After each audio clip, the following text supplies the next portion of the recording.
Hi every one. நம்ம +2 காமர்ஸில் 5th chapter பார்த்துட்ருக்கோம்.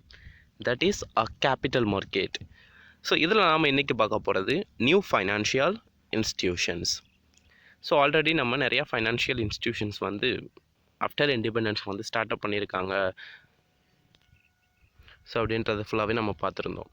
லைக் வந்து IFCI, ICICI, IDBI, UTI. So இந்த மாதிரியான ஃபைனான்ஷியல் இன்ஸ்டிடியூஷன்ஸ் எல்லாமே டெவலப் பண்ணியிருந்தாங்க during the year of 1947 to 1973 அப்படிங்கிறது லாஸ்ட் கிளாஸில் பார்த்துருந்தோம். ஸோ இன்றைக்கி நம்ம பார்க்க போகிறது நியூ ஃபைனான்ஷியல் இன்ஸ்டிடியூஷன். ஸோ அதுக்கப்புறம் என்ன வகையான நிதி நிறுவனங்கள் எல்லாமே ஸ்டார்ட் பண்ணாங்க, ஏன் அது ஸ்டார்ட் பண்ணாங்க அப்படிங்கிறது ஃபுல்லாக நம்ம பார்க்கலாம். ஸோ இதில் நாம் இன்றைக்கி பார்க்க போகிறது ஒரு 3 இன்ஸ்டிடியூஷன்ஸ் மட்டும் பார்க்கலாம். Like venture fund institutions, mutual fund company and வந்து ஃபேக்டரிங் இன்ஸ்டிடியூஷன்ஸ். ஸோ இது மூணு மட்டும் இந்த வீடியோவில் நான் கவர் பண்ணுறேன். Rest of institutions we will learn in the subsequent classes. So இதில் ஃபஸ்ட்டு பார்த்தோம் அப்படின்னு சொன்னால் வெஞ்சர் ஃபண்ட் இன்ஸ்டிடியூஷன்ஸ். ஸோ இந்த இன்ஸ்டிடியூஷன்ஸ் பற்றி நம்ம தெரிஞ்சுக்கிறதுக்கு முன்னாடி வெஞ்சர் ஃபண்ட், அதாவது வெஞ்சர் கேபிட்டல் ஃபண்டுன்னு சொல்லுவோம். அப்படின்னா என்ன, அது நான் என்ன பண்ணணும், தெரிஞ்சுக்கணும். ஸோ இது நம்ம ஒரு எக்ஸாம்பிளோட பார்க்கலாம். வெஞ்சர் கேபிட்டல் அப்படின்னா என்ன அப்படிங்கிறத. இப்போது இந்த பிக்சரை பாருங்கள், உங்களுக்கு ஒரு ஐடியா கிடைக்கும். சாம் இருக்கார், இவர்கிட்ட ஒரு நல்ல பிஸ்னஸ் ஐடியா இருக்குது. ஓகேவா, அதாவது இந்த பிஸ்னஸ் பண்ணோம், இது இப்படி பண்ணோம் அப்படின்னு சொன்னோம்னா இவ்வளோ நம்ம ப்ராஃபிட் ஏர்ன் பண்ணலாம், இது இவ்வளோ சக்ஸஸ் ஆகும் அப்படிங்கிறது பார்த்தீங்கன்னா எல்லா ஐடியாஸுமே அவர்கிட்ட இருக்குது. பட் ஆனால் அதை எக்ஸிக்யூட் பண்ணுறதுக்கு அவர்கிட்ட மணி அப்படிங்கிற ஒரு மீடியம் வந்து இல்லை. ஸோ இந்த மணி அப்படிங்கிற ஒன்று இருந்தால் மட்டும்தான் நம்மளுடைய ஐடியாஸை வந்து எக்ஸிக்யூட் பண்ண முடியும். அப்படிங்கிறதுக்காக இவர் வந்து பேங்க்கை வந்து அப்ரோச் பண்ணுறாரு. ஸோ பேங்க் அப்ரோச் பண்ணும்போது பேங்க் என்ன பண்ணிட்டாங்க, லோனு கொடுக்க மறுத்துட்டாங்க. So the bank rejected the loan which has been asked by mister Sam. Sam கேட்ட அந்த லோனை வந்து கொடுக்கறதுக்கு அந்த பேங்க் வந்து என்ன பண்ணிட்டான், மறுத்துட்டான். பிகாஸ் வந்து அவன் எந்த ஒரு எவிடன்ஸுமே இல்லை, டாக்குமெண்ட் எதுவும் சப்மிட் பண்ணலை, எதுவுமே வந்து ஒரு செக்யூரிட்டிஸாக ப்ரொவைட் பண்ணல அப்படிங்கிற ரீசனுக்காகவோ, அல்லது மேபி அந்த பேங்க் வந்து இவருடைய ஐடியாஸ் வந்து சாட்டிஸ்ஃபைடு இல்லாமல் போயிருக்கலாம். ஸோ இந்த மாதிரியான ஒரு ரீசனுக்காக ரிஜெக்ட் பண்ணிட்டாங்க. பட் ஆனால் அந்த சாமுடைய ஐடியாஸை நெக்ஸ்ட் என்ன பண்ணுறான், ஓகே நம்ம ஆன்ட்டி வந்து கொஞ்சம் ரிச்சாக தானே இருக்காங்க அப்படின்னு சொல்லிட்டு நம்ம ஆன்ட்டிக்கிட்ட லோன் கேட்கலாமே அப்படின்னு சொல்லிட்டு அந்த அவங்களுடைய சாமுடைய ஆன்ட்டிக்கிட்ட வந்து லோன் கேட்குறான். ஸோ இந்த ஆன்ட்டிக்கும் இவருடைய ஐடியாஸ் வந்து ரொம்ப பிடிச்சிருக்கு. ஓகே, இந்த ஐடியாஸை கரெக்டாக அவர் எக்ஸிக்யூட் பண்ணார் அப்படின்னு சொன்னால் நல்லா என்ன ஆகுது, ப்ராஃபிட் ஏர்ன் பண்ணலாம் அப்படிங்கிறத அவங்களோட அந்த ஆன்ட்டியும் வந்து நினைக்கிறாங்க. ஸோ அந்த ஆன்ட்டி வந்து என்ன பண்ணுறாங்கன்னா, இவருக்கு வந்து ஓகே பிஸ்னஸுக்கு தேவையான ஓரளவுக்கு நம்ம ஃபண்டு என்ன பண்ணலாம், ப்ரொவைட் பண்ணலாம் அப்படின்னு சொல்லிட்டு அந்த ஆன்ட்டியும் டிசைட் பண்ணிட்டு $1 million வந்து ஃபண்டு வந்து ப்ரொவைட் பண்ணுறாங்க. But I want 50% of the firm. So அந்த பார்ட்டி என்ன கேட்குறாங்க, அந்த ஆன்ட்டி என்ன பண்ணுறாங்க அப்படின்னு பார்த்தோம்னா, உனக்கு $1 million நான் கொடுக்குறேன், உன்னுடைய கம்பெனியில் 50% ஷேர் வந்து எனக்கு என்ன பண்ணிடு, கொடுத்துரு. ஓகேவா. ஸோ இப்போ இந்த ஆன்ட்டி நம்ம என்ன சொல்லுவோம் அப்படின்னு பார்த்தோம்னா வெஞ்சர் கேபிட்டலிஸ்ட் அப்படின்னு சொல்லிட்டு சொல்லுவோம்.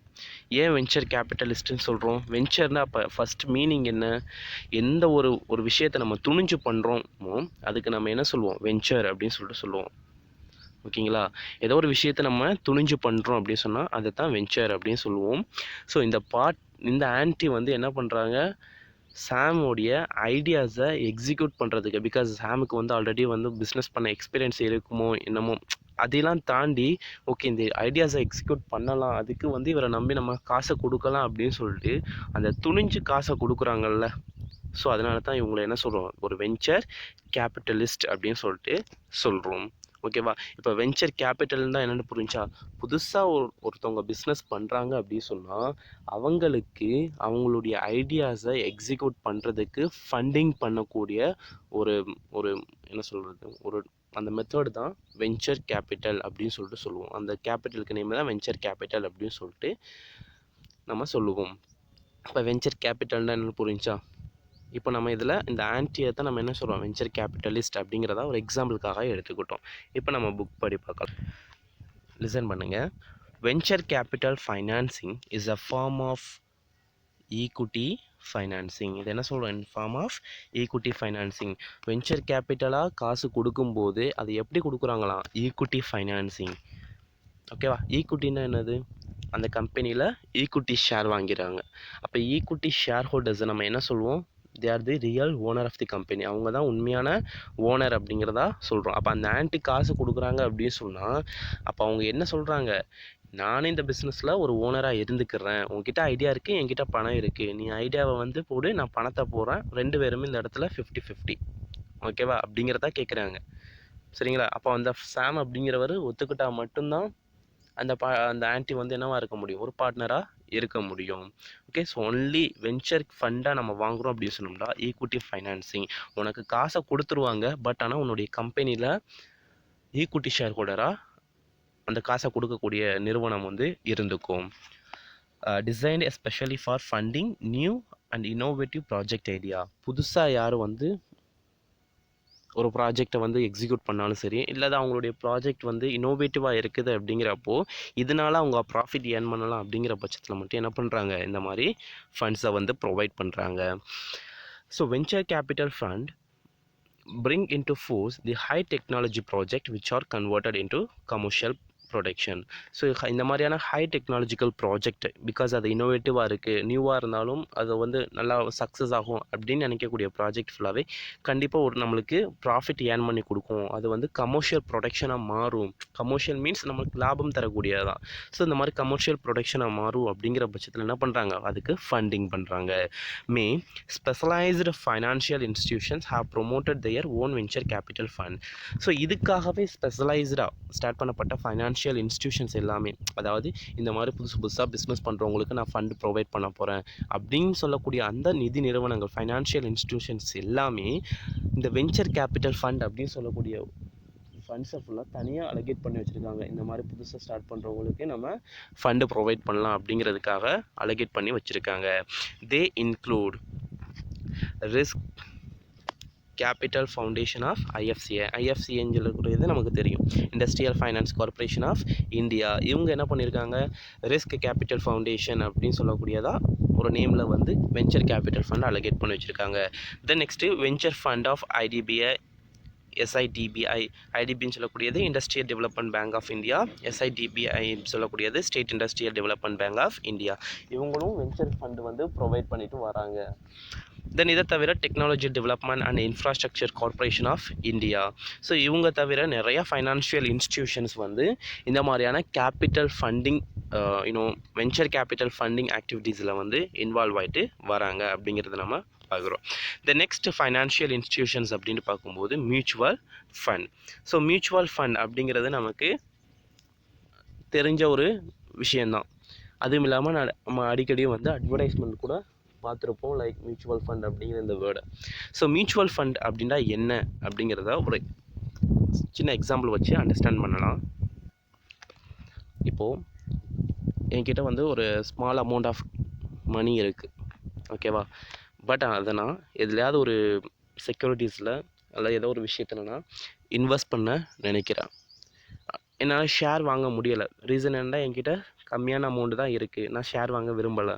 பிகாஸ் அதை பற்றின எனக்கு ஏன்னா ஷேர் வாங்கணும் அப்படின்னு சொன்னால் அதை பற்றின நாலேஜ் நமக்கு இருக்கணும். அதே மாதிரி டிபெஞ்சர்லேயும் நான் இன்வெஸ்ட் பண்ண விரும்பலை, பிகாஸ் எனக்கு அதை பற்றின நாலேஜ் இல்லை.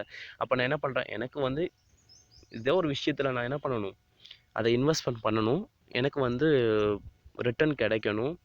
அட் த சேம் டைம் எனக்கு அந்த ஷேர் மார்க்கெட் பற்றின அந்த நாலேஜ் இல்லை. அப்போ என்ன பண்ணலாம் அப்படிங்கிறத நான் யோசிக்கும்போது, okay, right option is mutual fund. ஒரு சிறந்த தேர்வாக மியூச்சுவல் ஃபண்ட் அப்படிங்கிறது இருக்குது. ஏன் அப்படின்னு சொன்னால், இந்த மாதிரியான ஸ்மால் இன்வெஸ்டர்ஸ் கிட்ட இருந்து காசை ஃபுல்லாக வாங்கி ஒரு கம்பெனி, அதாவது அந்த மியூச்சுவல் ஃபண்ட் அப்படின்னு சொல்லக்கூடிய அந்த கம்பெனிக்காரன் என்ன பண்ணுறான்? ஷேர்லேயோ டிபெஞ்சர்லேயோ இன்வெஸ்ட்மெண்ட் பண்ணுறான். இது சிம்பிளாக புரிஞ்சுக்கணும் அப்படின்னு சொன்னோம்னா, நம்மக்கிட்ட கொஞ்சோண்டு அமௌண்ட் இருக்குது, இதை நம்ம டைரெக்டாக மியூச்சுவல் ஃபண்ட் இதில் ஷேர் மார்க்கெட்லையோ டிபெஞ்சர்லையோ இன்வெஸ்ட் பண்ண விரும்பலை அல்லது நமக்கு தெரியலை அப்படிங்கிற பட்சத்தில் நம்மளுடைய சார்பாக நம்மளை மாதிரி இருக்கக்கூடிய நபர்கள்கிட்ட இருந்து ஃபுல்லாகவே வாங்கி இன்னொரு கம்பெனிக்காரன், அதாவது அந்த கம்பெனி மியூச்சுவல் ஃபண்ட் கம்பெனின்னு சொல்லுவோம் அதுக்கு நேம். ஸோ அந்த கம்பெனிக்காரங்க என்ன பண்ணுறாங்க? ஷேர் மார்க்கெட்லேயோ டிபெஞ்சர்லேயோ அல்லது எனி அதர் செக்யூரிட்டிஸில் என்ன பண்ணுறாங்க? இன்வெஸ்ட்மெண்ட் பண்ணுறாங்க. ஓகேவா? ஸோ இன்வெஸ்ட்மெண்ட் பண்ணுறதுனால அவங்களுக்கு என்ன பெனிஃபிட் அப்படின்னு பார்க்கும்போது, அவங்களுக்கும் சர்டன் அமௌண்ட் ஆஃப் ரிட்டர்ன் கிடைக்கும். ஓகேவா? பிகாஸ் அவங்க வந்து இந்த ஷேர் மார்க்கெட் பத்தினதில ரொம்ப ஒரு வெல் வெர்ஸ்டான நாலேஜோடு இருக்கலாம். ஸோ அதனால அவங்க என்ன பண்ணியிருக்காங்க, இந்த மாதிரி அவங்களுக்கு ஃபைனான்ஸை ஃபுல்லாக மொபிலைஸ் பண்ணிவிட்டு ஸ்மால் இன்வெஸ்டர்கிட்ட இருந்து ஃபுல்லாக இன்வெஸ்ட்மெண்ட்டை புல் அப் பண்ணிவிட்டு தென் அது மூலமாக இன்வெஸ்ட்மெண்ட் ஆக்டிவிட்டியில் இன்வால்வ் வராங்க. ஸோ இந்த எக்ஸாம்பிள் பாரு, இன்வெஸ்டர்ஸ் இருக்காங்க. ஸோ இந்த இன்வெஸ்டர்ஸ் ஃபுல்லாகவே they are pooling their money to the fund manager அப்படின்னு சொல்லக்கூடியவங்க இந்த இடத்துல அந்த மியூச்சுவல் ஃபண்ட் கம்பெனி. ஸோ இவங்க என்ன பண்ணுறாங்க, invest with the securities. So நிறையா செக்யூரிட்டிஸில் இவங்க வந்து அந்த வாங்கக்கூடிய அமௌண்ட்டை வந்து ஒரே ஒரு செக்யூரிட்டிஸில் மட்டும் இன்வெஸ்ட்மெண்ட் பண்ணுறது கிடையாது. நிறையா செக்யூரிட்டிஸ் லைக் ஷேர்ஸில் இன்வெஸ்ட்மெண்ட் பண்ணி வைப்பான், ரியல் எஸ்டேட்டில் இன்வெஸ்ட்மெண்ட் பண்ணுவான், டிபெஞ்சரில் இன்வெஸ்ட்மெண்ட் பண்ணுவாங்க. ஓகேவா? ஸோ இந்த மாதிரியான வேரியஸ் செக்யூரிட்டிஸில் டைவர்சிஃபைடு செக்யூரிட்டிஸ் அப்படின்னு சொல்லுவோம். ஸோ இந்த மாதிரியான டைவர்சிஃபைடு இன்வெஸ்ட்மெண்ட்டாக இது இருக்கிறதுனால ஒரு இதில் லாஸ் ஆனாலும் இன்னொரு இதில் ப்ராஃபிட் கிடச்சிருவோம். ஸோ அதில் கிடைக்கிற ப்ராஃபிட்டை வச்சு அந்த இன்வெஸ்டர்ஸுக்கு என்ன பண்ணுவாங்க, ப்ராஃபிட்டை ஷேர் பண்ணுவாங்க. ஓகேவா? ஸோ ப்ராஃபிட் அப்படிங்கிறது இந்த இடத்துல நமக்கு நிச்சயம் ஏதோ ஒரு வகையில் கிடைக்கும். ஸோ இந்த செக்யூரிட்டிஸ் மூலமாக என்ன ஆகுது, நமக்கு ரிட்டர்ன் கிடைக்கிது. ஸோ இந்த return passed back to the investors. கடைசியில் நம்ம அதை யாருக்கு பிரித்து கொடுக்குறோம், இன்வெஸ்டர்ஸுக்கு பிரித்து கொடுப்போம். ஸோ இப்போ பாருங்கள், financial institution that provide facility for channeling savings of small investors into avenues of productive investment are called mutual fund. So mutual fund சொல்லக்கூடியது என்னது, it's and financial institutions that provide facilities. என்ன facility provide பண்ணுதான், for channelling savings of small investors. So small investors சிறு முதலீட்டாளர்களுடைய அவங்களுடைய முதலீடை அவங்களுடைய சேவிங்ஸை வந்து ஒரே இடத்துல வந்து பூலிங் பண்ணி ஸோ அது மூலமாக ஒரு ப்ரொடக்டிவான இன்வெஸ்ட்மெண்ட்டை கொண்டு வரணும் அப்படிங்கிறதுல இந்த ஃபைனான்ஷியல் இன்ஸ்டிடியூஷன்ஸ் வந்து என்ன பண்ணிகிட்ருக்கு, உதவி பண்ணிகிட்ருக்கு. அதை தான் நம்ம என்ன சொல்கிறோம், மியூச்சுவல் ஃபண்ட் அப்படிங்கிறதா சொல்லுவோம். A mutual fund company invest the fund pooled from the share holder. So share ஹோல்டர்னு சொல்லக்கூடிய இந்த இடத்துல யார், அந்த இன்வெஸ்டர்ஸ். நிறையா இன்வெஸ்டர்ஸ் என்ன பண்ணியிருக்காங்க, அவங்களுடைய மணியை ஒரு இடத்துல பூல்டு பண்ணியிருக்காங்க. பூலிங் மீன்ஸ் ஒரே இடத்துல கொண்டு வந்து சேர்க்கிறது. ஓகேவா? So pooled from the share holders and give them the benefit of diversified investment portfolio and reasonable return. So அது மூலமாக என்ன பண்ணுறாங்க, அந்த ஃபண்டை வாங்கி டைவர்சிஃபைடு இன்வெஸ்ட்மெண்ட், ஒரே ஒரு செக்யூரிட்டியில் மட்டும் இன்வெஸ்ட்மெண்ட் பண்ணுறது கிடையாது, நிறைய, அதை தான் டைவர்சிஃபைடு இன்வெஸ்ட்மெண்ட் அப்படின்னு சொல்லிட்டு சொல்கிறோம். ஓகேவா? ஸோ அதில் இன்வெஸ்ட்மெண்ட் பண்ணுறாங்க. இதனால் அவங்களுக்கு ரீசனபிள் ரிட்டர்ன் கிடைக்கிது. ரீசனபிள் ரிட்டர்ன் மீன்ஸ் ஓகே, ஒரு ஃபிக்ஸ் பண்ணுற ரேஞ்சில் வந்து அவங்களுக்கு என்ன கிடைக்கிது, ரிட்டர்ன் கிடைக்கிது அப்படிங்கிறத பார்க்குறோம். அப்போ சார் நம்மளுக்கு ஃபிக்ஸட் ரேட் ஆஃப் ரிட்டர்ன், ஒரு ரீசனபிள் ரேட் ஆஃப் ரிட்டர்ன் கிடைக்கிது அப்படின்னு சொன்னால் நம்ம பேசாமல் பேங்க்கில் என்ன பண்ணிடலாம், ஃபிக்ஸட் டெபாசிட் போட்டு வச்சிடலாமே, அதுக்கும் நமக்கு என்னது ரிட்டர்ன் கிடைக்குமே அப்படின்னு சொல்லிட்டு பார்த்தோம். அப்படி சொன்னால் பேங்க்கை பொறுத்த வரைக்கும் உங்களுக்கு ஃபிக்ஸட் டெபாசிட் பண்ணும்போது ஃபிக்ஸடு ரேட் ஆஃப் ரிட்டர்ன் தான் கிடைக்கும். ஓகேவா? அது இந்த இன்ஃப்ளேஷனுடைய சேஞ்சஸ்னால எந்த ஒரு மாற்றமும் வரப்போகிறது கிடையாது. பட் ஆனால் மியூச்சுவல் ஃபண்டை பொறுத்த வரைக்கும் when comparing with fixed deposit அதை விட ஹையரான ரிட்டர்ன் கிடைக்கும். ஸோ அதனால மியூச்சுவல் ஃபண்டில் இன்வெஸ்ட் பண்ணுறது இட்ஸ் அட்வைசபிள். ஸோ யாருக்கு ஷேர் மார்க்கெட் பற்றின நாலேஜ் இல்லையோ அவங்க பேசாமல் மியூச்சுவல் ஃபண்டில் இன்வெஸ்ட்மெண்ட் பண்ணிவிட்டு இருக்கலாம். The next பாருங்க, specialized financial institutions like LIC, UTI, etc. visit commercial banks such as SBI and Canara Bank are carrying out the business of mutual fund. So நிறையா financial இன்ஸ்டிடியூஷன்ஸும் என்ன பண்ணிட்டு வராங்க, இந்த மாதிரி மியூச்சுவல் ஃபண்டு ட்ரேடிங்கில் இன்வால்வ் ஆகிட்டு வராங்க. Like பார்த்தோம்னா எல்ஐசி, யூடிஐ. ஸோ அதை தவிர கமர்ஷியல் பேங்க்ஸ் அப்படின்னு சொல்லக்கூடிய எஸ்பிஐயும் கனரா பேங்க்கும் கூட என்ன பண்ணுறாங்க, இந்த மியூச்சுவல் ஃபண்ட் பிஸ்னஸ் பண்ணுறாங்க. இப்போ நம்ம பார்த்தோம் அப்படின்னு சொன்னோம்னா ஐசிஐசிஐ ப்ரொடென்ஷியல் மியூச்சுவல் ஃபண்ட் அப்படின்னு சொல்லலாம், ஐசிஐசிஐ கம்பெனி இருக்குது. இது வந்து மியூச்சுவல் ஃபண்டு பூலிங் பண்ணி இது மூலமாக இன்வெஸ்ட்மெண்ட் பண்ணிட்டு வராங்க. ஸோ இதனால் என்ன பெனிஃபிட், இந்த மியூச்சுவல் ஃபண்ட்னால் என்ன பெனிஃபிட் அப்படின்னு பார்க்கும்போது ஹையர் ரிட்டர்ன் கிடைக்கும் நமக்கு. நார்மலாக மற்ற இப்போ லைக் பேங்க் டெபாசிட்டை வந்து நம்ம கம்பேர் பண்ணுறப்போ இதில் ரொம்ப ஹையரான ரிட்டர்ன் கிடைக்கும். At the same time easy liquidity, எப்போ வேணாலும் நம்ம என்ன பண்ணலாம், அதை கேஷாக கன்வெர்ட் பண்ணிக்கலாம். சேஃப்டி இருக்கும் நமக்கு. And tax benefit to the investors. So tax benefit அப்படின்னு சொல்லக்கூடியது, சில பேர் ஒரு நல்ல வருமானம் வரும், அவங்களாம் டேக்ஸ் பே பண்ணணும் அப்படின்னு சொல்லும்போது நீங்கள் மியூச்சுவல் ஃபண்டில் இன்வெஸ்ட்மெண்ட் பண்ணியிருக்கேன் அப்படின்னு சொன்னால் அந்த அமௌண்ட்டை நீங்கள் டேக்ஸ் பே பண்ணாமல் என்ன பண்ணிக்கலாம், பெனிஃபிட் அவைல் பண்ணிக்கலாம். ஸோ அதைத்தான் நம்ம சொல்கிறோம். இந்த நெக்ஸ்ட் பார்த்தோம் அப்படின்னு சொன்னோம்னா factoring institutions. So factoring institutions அப்படிங்கிறது ஸோ லிசன் பண்ணுங்கள், ஒரு எக்ஸாம்பிள் பார்க்கலாம். இப்போ ஒரு பிஸ்னஸை பொறுத்த வரைக்கும் கிரெடிட், கடன் அப்படிங்கிற ஒரு விஷயம் வாங்காமையும் பண்ண முடியாது, கொடுக்காமையும் பண்ண முடியாது. இது வந்து ரியாலிட்டி ஃபேக்ட், நம்ம அக்செப்ட் பண்ணி தான் ஆகணும். ஓகேவா? ஸோ ஒரு பிஸ்னஸை பொறுத்த வரைக்கும் கிரெடிட் அப்படிங்கிறது இருந்துகிட்டே இருக்கும். இப்போ இந்த எக்ஸாம்பிள் பாருங்கள், ஒரு கம்பெனி இருக்குது, லைக் வந்து உங்கள் கம்பெனி அப்படிங்கிறத நீங்கள் என்ன பண்ணிக்கிறீங்க, அசியூம் பண்ணிக்கிறீங்க. நீங்கள் ஏதோ ஒரு ப்ராடக்ட் வந்து உற்பத்தி பண்ணுறீங்க அல்லது சர்வீஸ் ப்ரொவைட் பண்ணிட்டு வரீங்க, இது உங்களுடைய கம்பெனி. தென் உங்களுடைய ஒரு கஸ்டமர் கம்பெனியும் இருக்குது. ஓகேவா? உங்களுடைய கஸ்டமர் கம்பெனிக்கு நீங்கள் என்ன பண்ணுறீங்கன்னா குட்ஸு வந்து ப்ரொவைட் பண்ணுறீங்க, அதாவது விற்கிறீங்க, பொருளை விற்கிறீங்க. விற்றுட்டு என்ன பண்ணுவீங்க, இன்வாய்ஸ் இவ்வளோக்கு விற்றுருக்கேன், இவ்வளோப்பா பொருளுடைய ரேட்டு அப்படின்னு சொல்லிட்டு இன்வாய்ஸ் என்ன பண்ணுவோம், சேர்த்து சென்ட் பண்ணுவோம். ஸோ இப்போ என்ன பண்ணிட்டாங்க அப்படின்னு பார்த்தோம்னா, உங்களுடைய கஸ்டமரு என்கிட்ட காசு இல்லை, நான் என்ன பண்ணுறேன், ஒரு 3 months லேட்டர் கொடுக்குறேன் அல்லது வந்து ஒரு 6 months லேட்டர் கொடுக்குறேன் அப்படிங்கிற மாதிரி உங்கள்கிட்ட ரிக்வஸ்ட் பண்ணுறாங்க. அப்போ நீங்கள் என்ன பண்ணுறீங்க, ஓகே அப்படிங்கிறத அக்செப்ட் பண்ணிட்டு இதை வந்து நம்ம என்ன பண்ணலாம், 3 மாதம் தரேன்னு சொன்னீங்கல்ல, இதை வந்து நம்ம ரிட்டனாக எழுதிக்கலாம் அப்படின்னு சொல்லிட்டு பில் ஆஃப் எக்ஸ்சேஞ்ச் அப்படிங்கிறதா பில் ஆஃப் எக்ஸ்சேஞ்ச் வந்து ட்ரா பண்ணி அனுப்புகிறீங்க. யார் அனுப்புகிறா, நீங்கள். பிகாஸ் நீங்கள் தானே விற்கிறீங்க. நீங்கள் பில் ஆஃப் எக்ஸ்சேஞ்ச் வந்து ட்ரா பண்ணி உங்களுடைய கஸ்டமர் கம்பெனிக்கு அனுப்புவீங்க. அனுப்புனோன்னே உங்கள் கஸ்டமர் கம்பெனி என்ன பண்ணுறான், ஓகே நான் வந்து 3 மாதம் கொடுத்துட்றேன் அப்படின்னு சொல்லிட்டு அதில் சைன் பண்ணிவிட்டு என்ன பண்ணுவான், திருப்பி அனுப்புவான். ஸோ திருப்பி அனுப்பும்போது அந்த பில் உங்களை பொறுத்த வரைக்கும் என்னது, பில்ஸ் ரிசீவபிள் தானே, அல்லது டோட்டல் நம்ம கலெக்டிவாக அக்கௌண்ட் ரிசீவபிள் அப்படின்ட்டு சொல்லுவோம், அக்கௌண்ட் ரிசீவபிள். ஸோ இந்த உங்களுடைய கஸ்டமர் கம்பெனி நம்ம என்ன சொல்லுவோம், டெட்டார்ஸ். என்ன சொல்லுவோம், டெட்டார் அப்படிங்கிறதா சொல்லுவோம். இப்போது கடனுக்கு கொடுத்துருக்கீங்க, அவன் 3 மாதம் கழித்து தான் உங்களுக்கு கொடுப்பான். இப்போ இந்த இடத்துல உங்களுடைய மணி என்ன ஆகுது, உங்களுடைய அந்த பொருளினுடைய காசு என்ன ஆகுது, லாக் ஆகுது. 3 மாதத்துக்கு உங்களுக்கு காசு வராது, லாக் ஆகுதா? ஸோ இப்போ உங்களுக்கு திடீர்னு காசு வேணும் அப்படின்னு சொன்னால் அதை அவங்களால வந்து காசாக மாற்ற முடியுமா? ஏன்னா அவன் 3 மாதம் கழிச்சு தான் தரேன்னு சொல்லிட்டான், உங்களால் உடனே மாற்ற முடியாது. அதுக்கு ஒரு ஆப்ஷன் தான் இந்த ஃபேக்டரிங் கம்பெனி. ஸோ இந்த ஒரு கம்பெனி, அதாவது ஒரு கம்பெனி இந்த மாதிரி 3 மாதம் கழித்து தரேன் அப்படின்னு சொன்னால் இவங்களுக்கு காசு கிடைக்காது. ஸோ அப்போ அந்த காசை ஃபுல்லாக நம்ம கொடுத்து அதுக்கான சார்ஜஸ் வாங்கிக்கலாம் அப்படின்னு சொல்லிட்டு சில கம்பெனிஸ் இருக்குது. ஓகேவா?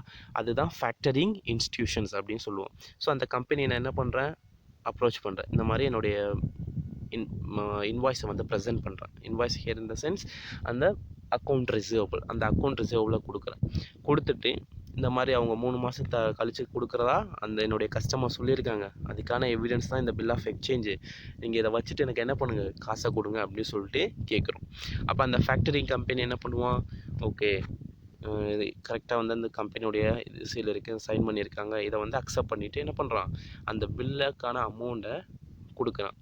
ஃபுல் அமௌண்ட் கொடுக்குறானா அப்படின்னு கேட்டால் ஃபுல் அமௌண்ட் கொடுக்க மாட்டான். லைக் உதாரணத்துக்கு பார்த்தோம்னா ஒரு 80% அந்த பில் ஆஃப் எக்ஸ்சேஞ்சில் 80% அமௌண்ட் மட்டும்தான் கொடுப்பான். உதாரணத்துக்கு பார்க்கும்போது இப்போ 5 லட்சம் ரூபாய்க்கு அந்த அக்கௌண்ட் ரிசீவபிள் இருக்குது அப்படிங்கிற பட்சத்தில் 80%னால் எவ்வளோ வரும், 4 lakhs. அப்போ 4 lakhs மட்டும்தான் அந்த ஃபேக்டரிங் கம்பெனி வந்து என்ன பண்ணுவான், உங்கள்கிட்ட கொடுப்பான். ரிமைனிங் 1 lakh வந்து அவனே லாக் பண்ணி வச்சுப்பான். ஓகேவா? ரைட். இப்போ உங்களுக்கு ஃபண்ட் வந்துருச்சு. இப்போ இந்த ஃபேக்டரிங் கம்பெனிக்கு என்ன பெனிஃபிட், அந்த 3 மாதம் கழித்து உங்களுடைய கஸ்டமர்கிட்ட நீங்கள் இந்த மாதிரி பில்லு கொடுத்துருக்கீங்க, அக்செப்ட் பண்ணியிருக்கீங்க, நீங்கள் யார்கிட்ட வாங்கினீங்களோ அவர் வந்து என்கிட்ட கொடுத்துரு காசை வாங்கிட்டாரு, நீங்கள் என்ன பண்ணுங்கள், இந்த பில்லை வச்சுட்டு எனக்கு காசை கொடுத்துருங்க அப்படின்னு சொல்லிட்டு அந்த பில்லை உங்களுடைய கஸ்டமர்கிட்ட அந்த ஃபேக்டரிங் கம்பெனி கொடுத்துட்டு காசை வாங்கிப்பான். எவ்வளவு, அந்த 5 lakhs வாங்கிப்பான். வாங்கிட்டு நெக்ஸ்ட் என்ன நடக்கும், இவனுடைய ஃபீஸ், இவனுடைய அந்த ஃபேக்டரிங் ஃபீஸு, அப்புறம் வந்து உங்களுக்கு ஆல்ரெடி 4 lakhs கொடுத்துருக்கானா, அந்த 4 lakhs லெஸ் பண்ணது போக ரிமைனிங் அமௌண்ட் எவ்வளவோ அதை திருப்பி உங்களுக்கு கொடுப்பான். உதாரணத்துக்கு பார்த்தோம்னா இவனுடைய ஃபீஸ் வந்து ஒரு 50,000 வச்சுக்கலாம். உதாரணத்துக்கு தான் சொல்கிறேன், 50,000. அப்போ இந்த 50,000 போக ரிமைனிங் உங்களுக்கு எவ்வளோ கொடுப்பான், 50,000. ஏன், ஆல்ரெடி உங்களுக்கு 4 lakhs கொடுத்துருக்கான். 50,000 வந்து அவனுடைய சார்ஜஸ், ரிமைனிங் 50,000 உங்கள் அமௌண்ட் இருக்குது அப்படிங்கிறதுக்காக கலெக்ட் பண்ணி கொடுத்துருவான். இதுதான் ஃபேக்டரிங். ஓகேவா? ஸோ இப்போ பாருங்கள், factoring is an arrangement where by a financial institutions provide a financial accommodation. So என்ன பண்ணுறாங்க, ஒரு ஃபைனான்ஷியல் இன்ஸ்டிடியூஷன்ஸ். ஸோ இது எல்லாமே நிதி நிறுவனங்கள் தானே, அவங்க செய்யக்கூடிய செயல் தான். இப்போ ஃபேக்டரிங் சர்வீஸ் பண்ணுறோம் அப்படின்னு சொன்னோம்னா அந்த இன்ஸ்டிடியூஷன் நம்ம ஃபேக்டரிங் இன்ஸ்டியூட் அப்படின்னு சொல்லுவோம்.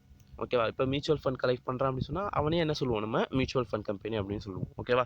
ஸோ ஃபைனான்ஷியல் அகாமடேஷன் கொடுக்குறான் அந்த basis of assignment or sale of account receivable. So உங்ககிட்ட எவ்வளோ அக்கௌண்ட் ரிசீவபிள் இருக்கோ அதை கொடுத்துட்டு நீ என்ன பண்ணுற, உனக்கு தேவையான ஃபைனான்ஸை கெட் பண்ணிக்கிற. இந்த factoring institutions collect a book debts. So இவன் என்ன பண்ணுறான், book debts for and on behalf of its clients. So அவனுடைய கிளைண்ட்ஸோடைய சார்பாகவும் அல்லது அந்த கிளைண்ட்ஸுக்கு வந்து பதிலாக என்ன பண்ணுறான், அவனுடைய புக் டெட்ஸை, அவனுடைய கடனை வந்து கலெக்ட் பண்ணுறான். இப்போ நீங்கள் பார்த்தீங்கல்ல, உங்களுக்கு தான் அவன் 3 மாதம் கழித்து காசு கொடுக்கணும். அந்த காசை உங்களுடைய சார்பாக, அந்த ஃபேக்டரிங் கம்பெனியை பொறுத்த வரைக்கும் நீங்கள் தான் கிளைண்ட்டு. ஸோ உங்களுடைய சார்பாக உங்களுடைய கடனை அவன் கலெக்ட் பண்ணி கொடுக்குறான். அதுக்கு வந்து ஒரு ஃபீஸ் வந்து சார்ஜ் பண்ணுறான். Some of the factoring institutions operating in India are SBI factors and commercial services private limited. So SBI bank நம்ம எல்லாருக்கும் தெரியும். இந்த SBI பேங்க்கு கூட இந்த ஃபேக்டரிங் சர்வீஸை பண்ணிட்டு வருது. அந்த கம்பெனிக்கு நேம் தான் SBI factors and commercial services private limited அப்படிங்கிறத சொல்லுவோம். இது ஆக்சுவலாக வந்து subsidiary of state bank of India. State bank of India SBI உடைய ஒரு சப்சிடரி கம்பெனி தான் SBI factors and commercial bank services private limited. இந்த நெக்ஸ்ட் பார்த்தோம் அப்படி சொன்னோம்னா Can bank factors limited. So Can bank factors லிமிடெட்னு சொல்லக்கூடியது கனரா பேங்க் இருக்குல்ல, இதனுடைய ஒரு சப்சிடரி கம்பெனி தான். ஸோ உங்களுக்கு இந்த 3 ஃபைனான்ஷியல் இன்ஸ்டிடியூஷன்ஸுமே புரிஞ்சிருக்கும்னு சொல்லிட்டு நம்புகிறேன். First venture fund institutions, mutual fund and factoring institutions. So next கிளாஸில் நம்ம over the counter exchange of India அடுத்தடுத்து இருக்கக்கூடிய இன்ஸ்டிடியூஷன்ஸ் ஃபுல்லாகவே பார்க்கலாம். I hope that you are understand. Thank you.